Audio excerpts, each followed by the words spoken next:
গোপালের আজ ছুটি।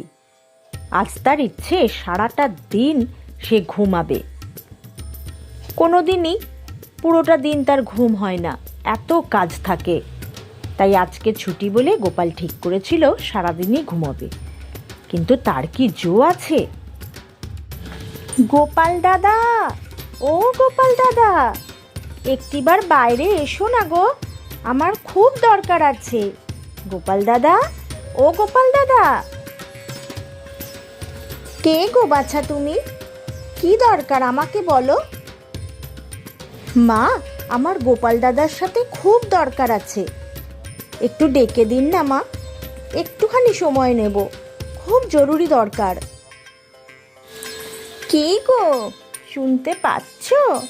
কখন থেকে একজন বাইরে তোমার নাম ধরে ডাকছে। আর ঘুমোতে হবে না, অনেক বেলা হয়েছে, এবার ওঠো। দেখো, কেউ একজন এসেছে, কি বলছে, উঠে পড়ো, আমি রান্নাঘরের দিকে গেলুম। ও মোড়ল মশাই, মোড়ল মশাই, আমার যে খুব দরকার, একটু বাইরে আসুন না। খুব দরকারে এসেছি মোড়ল মশাই, ও মোড়ল মশাই।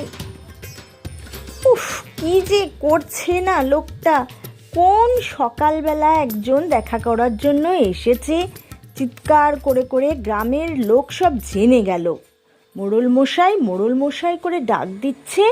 আর এই লোকটাকে দেখো ঘুমিয়েই যাচ্ছে, কখন উঠবে, কখন বাজার যাবে, আমি যে কি করব। শুনছো? এবারে ওঠো, একজন অনেক সকালে এসেছে তোমার সাথে দেখা করতে। এই তো গিন্নি, এবারে উঠবো। লোকটি এতক্ষণ গোপাল দাদা বলে ডাকছিল, তাই তো উঠছিলুম না, গ্যাঁট মেরে পড়েছিলুম। এবারেও মোড়ল মশাই বলে ডাকছে।